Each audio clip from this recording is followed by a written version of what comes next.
Everyone, हम पढ़ रहे हैं वैद्युत आवेश का अध्याय में आज पार्ट 7। तो चलिए पार्ट 7 स्टार्ट करते हैं। और आज पार्ट 7 में हम पढ़ेंगे उदाहरण 1.8 एंड 1.9 एनसीईआरटी से। इन उदाहरणों में हम वैद्युत क्षेत्र की एप्लीकेशन, उसके कॉन्सेप्ट्स और उसके सूत्र के द्वारा हम इनको सॉल्व करने वाले हैं। तो चलिए, उदाहरण 1.8 में हमसे कहा गया है कि कोई इलेक्ट्रॉन 2.0 इंटू 10⁴ न्यूटन प्रति कूलाम परिमाण के एक समान विद्युत क्षेत्र में, तो विद्युत क्षेत्र मतलब ई हमें यहाँ पे दे रखा है, 1.5 सेंटीमीटर दूरी तक गिरता है। आप इस डायग्राम को देखिए, जहां पर -e इलेक्ट्रॉन को प्रदर्शित कर रहा है। तो यहाँ पे -e जो इलेक्ट्रॉन है वो इस वैद्युत क्षेत्र में इतने सेंटीमीटर दूरी तक गिरता है। अब क्षेत्र का परिमाण समान रखते हुए इसकी दिशा उत्क्रमित कर दी जाती है, यानी कि हमारा क्षेत्र समान रखते हुए हमें दिशा को विपरीत कर देना है, उल्टी कर देनी है। तथा अब कोई प्रोटॉन इस क्षेत्र में उतनी ही दूरी तक गिरता है जितना कि इलेक्ट्रॉन गिर रहा था। अब आप डायग्राम बी में देखिए, यहाँ पे +e मतलब प्रोटॉन, e यहाँ पे इलेक्ट्रॉन नहीं बल्कि एक चार्जेस को, एक आवेश को प्रदर्शित कर रहा है, -e इलेक्ट्रॉन और +e प्रोटॉन को। तो क्वेश्चन किया गया है कि दोनों प्रकरणों में गिरने में लगा समय की गणना कीजिए। तो मतलब हमें समय यानी कि t को बताना है तथा इस परिस्थिति की गुरुत्व के अधीन मुक्त पतन से तुलना कीजिए। तो ये है हमारा क्वेश्चन, और क्वेश्चन में हमें क्या क्या दे रखा है, हमें विद्युत क्षेत्र दे रखा है, हमें उसके गिरने की हाइट दे रखी है, और हमारे पास इलेक्ट्रॉन और प्रोटॉन है और दोनों के लिए हमें समय की गणना करनी है। चलिए हम क्वेश्चन को सॉल्व करते हैं। सबसे पहले हम इलेक्ट्रॉन के लिए निकालेंगे समय, गिरने का समय। हमें निकालना है टी बोल सकते हो आप पहले, टी मतलब इलेक्ट्रॉन के गिरने का समय। तो सबसे पहले हम निकालते हैं इलेक्ट्रॉन पर लगने वाला बल। अब आप याद कीजिए कि हमने वह कौन सा सूत्र था जिसमें विद्युत क्षेत्र और बल के बीच में जो संबंध बताता था। हम पिछले ही लेक्चर में पढ़ चुके हैं, F बराबर होता है QE, यानी कि F यहाँ पे बल, Q आवेश और E यहाँ पे विद्युत क्षेत्र को बता रहा है। तो Q आवेश मतलब स्मॉल e, यानी कि इलेक्ट्रॉन पर चार्जेस है यहाँ पे। F बराबर होता है ma, हम सूत्र द्वारा जानते हैं। me मतलब इलेक्ट्रॉन का द्रव्यमान और ae मतलब इलेक्ट्रॉन का त्वरण। तो इस सूत्र द्वारा हमारा यहाँ से त्वरण निकल जाएगा। हमने इसे समीकरण 1 मान लिया। अब हम ये त्वरण निकाल क्यों रहे हैं? क्योंकि हम जानते हैं गति के समीकरण को, और समीकरण में हमारे पास एक सूत्र होता है S बराबर ut प्लस हाफ at²। इस सूत्र का हम यूज इसलिए कर रहे हैं ताकि हमारे पास समय निकल जाए, क्योंकि हमें S मतलब हाइट, उसके गिरने का समय, उसके गिरने की दूरी, u यहाँ पे इनिशियल वेलोसिटी है, प्रारंभिक वेग, और हम जानते हैं जब भी कोई पिंड गिरता है उसका प्रारंभिक वेग 0 ही होता है। ये यहाँ पे हो गया। a हमें त्वरण पता है, हमने निकाला था, और यहाँ से फिर हमारा t² या t निकल जाएगा। तो t निकल जाएगा under root 2meh upon small e capital E। समीकरण 2 हमने मान लिया। अब आप देखिए, इन सभी का मान हमें पता है। हमें me पता है, यानी इलेक्ट्रॉन का द्रव्यमान 9.1 इंटू 10⁻⁻31 kg। हमें विद्युत क्षेत्र दे रखा है, हमें इस पे उपस्थित आवेश पता है, वह उसके गिरने की दूरी भी पता है, वो है 1.5 सेंटीमीटर, लेकिन इसकी एसआई मात्रा में हमने इसे चेंज कर दिया, 1.5 इंटू 10⁻² मीटर। तो जब हम ये सभी मान समीकरण 2 में रखते हैं तो हमारे पास इलेक्ट्रॉन के गिरने का समय पता चल जाता है, जो होता है 2.92 इंटू 10⁻⁹ सेकेंड। तो ये हमने इलेक्ट्रॉन के लिए निकाल दिया। अब हमें इसी तरह प्रोटॉन के लिए निकालना है। तो आपने देखा था डायग्राम में और क्वेश्चन में भी दे रखा है कि प्रोटॉन के लिए भी सारी कंडीशन सेम ही है, बस उसकी दिशा चेंज हो जाती है। हम यहाँ पे सिर्फ परिमाण को मानकर इसको सॉल्व कर रहे हैं। तो सेम इसी तरह प्रोटॉन के लिए भी यही सूत्र निकल के आ जाएगा, बस चेंजेस कहाँ पे आएगा, Me में। यहाँ पे हमने इलेक्ट्रॉन का द्रव्यमान लिया और वहां पे हम प्रोटॉन के लेंगे। चलिए अब प्रोटॉन के निकालते हैं। तो इसी तरह प्रोटॉन के लिए आ जाएगा TP, मतलब प्रोटॉन को गिरने में लगा समय। ठीक है, तो यहाँ पे MP का मान होता है 1.67 इंटू 10⁻⁻27 किलोग्राम। जब हम इसकी वैल्यू यहाँ पुटअप करेंगे तो हमारे पास TP की वैल्यू आ जाएगी, वो आ जाएगी 1.37 इंटू 10⁻⁻37 सेकेंड। तो अब हम देख सकते हैं कि प्रोटॉन को गिरने में लगा समय और इलेक्ट्रॉनों को गिरने में लगा समय में कौन बड़ा है। तो हमने देखा, हमें इतना ही पूछा गया था क्वेश्चन में कि गिरने में लगा समय।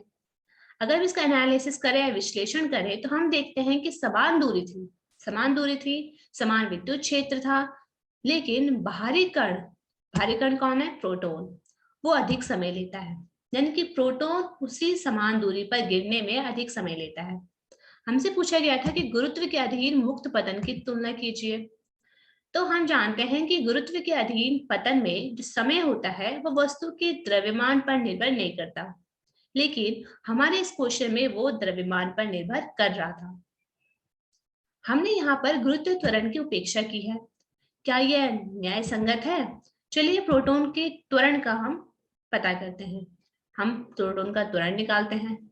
हमने AP पहले निकाल दिया था, अभी हमें इन सभी का मान पता है, और जब हम इसमें रखते हैं तो हम देखते हैं कि जो त्वरण आ रहा है प्रोटॉन के लिए वो आ रहा है 1.9 इंटू 10⁻12 मीटर पर सेकेंड स्क्वायर, जो कि गुरुत्व त्वरण जिसका मान होता है 9.8 मीटर पर सेकेंड स्क्वायर, उसकी तुलना में काफी ज्यादा है।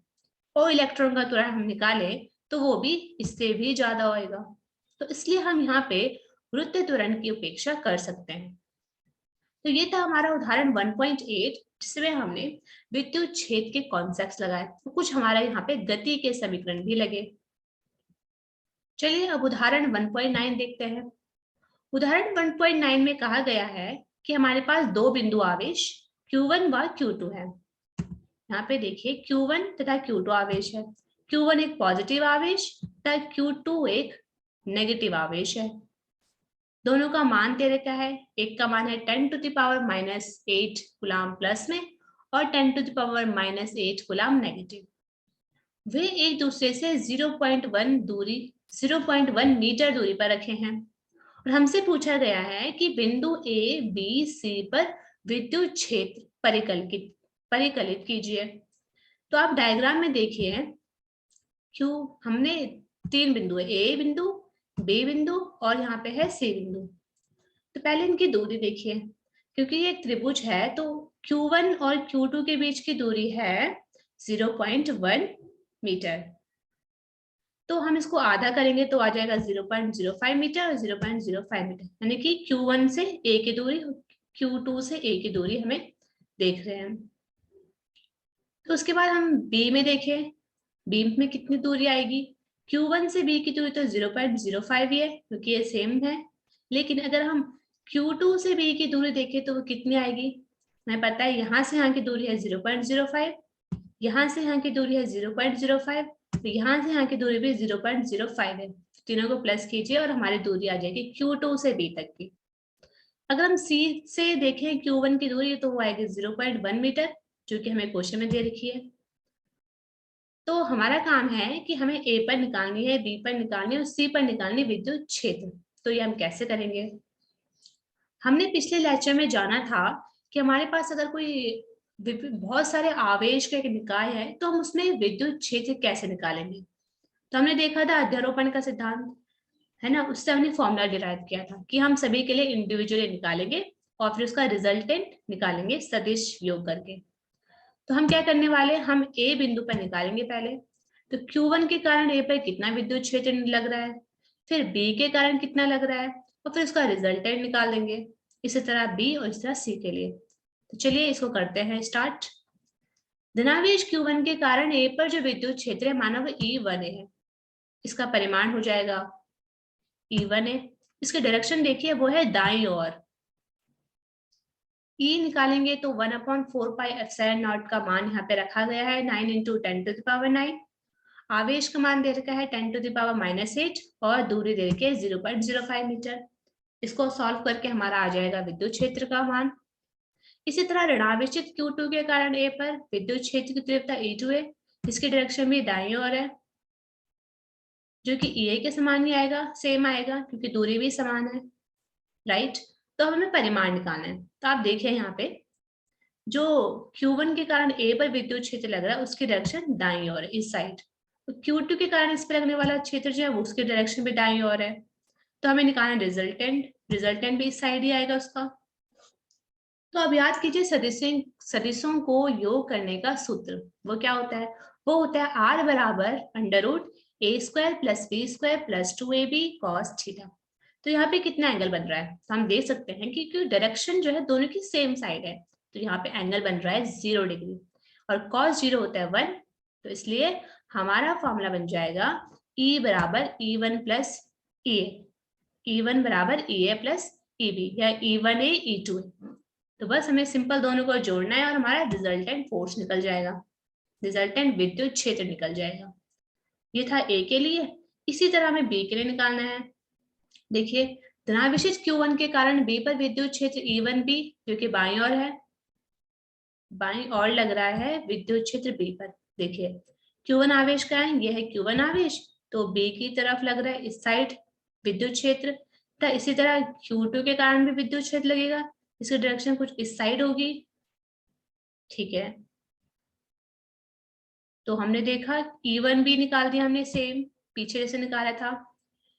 ऋणावेशित Q2 के कारण बी पर विद्युत क्षेत्र लग रहा है E2B बराबर, हमने देखा था कि दूरी कितनी थी 0.15, तीनों को प्लस करके वो आई थी, ठीक है। लेकिन इस बार जो इसके डायरेक्शन है वो दाईं ओर है, इसमें बाईं ओर है। तो फिर जब हमारी कुछ डायरेक्शन इस जैसी होती है तो हमारे पास कितना एंगल बनता है? तो ये एंगल कितना है? ये एंगल बनेगा हमारे पास कितना 180, ठीक है 180 बनेगा और cos 180 का मान होता है -1। तो फिर हमारा वो निकल जाएगा फॉर्मूला E बराबर E1B - E2B। हम इस सदिशों के योग का जो सूत्र होता है उसका यूज करके निकाल रहे हैं। तो मतलब आप इसमें से इसको माइनस कर दीजिए तो हमारा निकल जाएगा बी के लिए रिजल्टेंट विद्युत क्षेत्र, ठीक है। तो इसी तरह हमें निकालना है आप सी के लिए। तो Q1 तथा Q2 के कारण जो सी पर विद्युत क्षेत्र की जो सदिश मान आएगा वो समान आएगा, क्योंकि हम देखेंगे डायग्राम में, हम डायग्राम में देखा था कि जो सी बिंदु है वो Q1 से भी और Q2 से भी सेम डिस्टेंस पे है, राइट, इस साइड और इस साइड। और इसके डायरेक्शन में देखिए Q1 के कारण जो सी पर विद्युत क्षेत्र लग रहा है उसकी डायरेक्शन ऊपर की तरफ है, जबकि Q2 के कारण लगने वाला विद्युत क्षेत्र दिशा उसकी साइड है। रिजल्टेंट जो फोर्स आएगा इसमें, रिजल्टेंट जो विद्युत क्षेत्र निकलेगा वो कुछ इस डायरेक्शन में निकलेगा। फिर हम यहाँ पे लगा देंगे सूत्र और यहाँ पे एंगल कितना बन रहा है वो भी देख लीजिए।